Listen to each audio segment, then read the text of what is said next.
coming down here, we have shortening of the thrust to the downside. That leads to a rally. Halts kind of where it should. Coming down here, from here to here to here, we certainly have shortening of thrust to the downside, and it does make less progress to the downside from here to here, as opposed from here to here. So again, there's a little bit of contraction to the downside.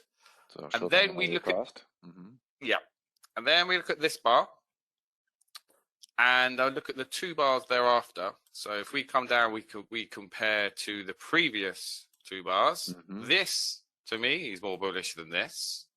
And so far, as it stands, as we know, it's the Monday, but this appears to be a little bit more bullish. You know, we're closing firm thus far.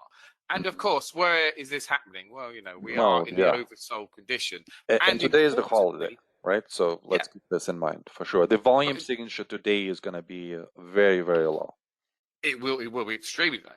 But importantly, it's this bar that does not show any continuation to the downside thus far. Look at the volume. I mean, that is definitely an attempt to hold here. Very, very nice attempt to hold. And I think this could potentially lead the way to a rally. First obstacle for me, it will be around here.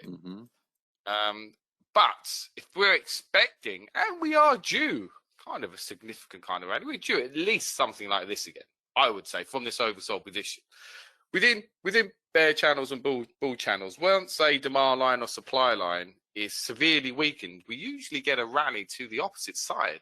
And that could be, you know, if we just draw this along, we come back down. I don't think we would, but the market has the right to test the supply line once again. And that could also pave way to a substantial rally. But as it stands, you know, the market is still weak. And this is kind of a counter trend play, but I see an attempt to hold down here, Roman. And as I said, when we have shortened of the thrust, so if you just clean up quickly, the important thing to take away from the way I analyze this shortened of the thrust is much smaller well, significantly smaller than from there down to here, which shows a contraction to the downside. So it's more privy to more of a substantial rally.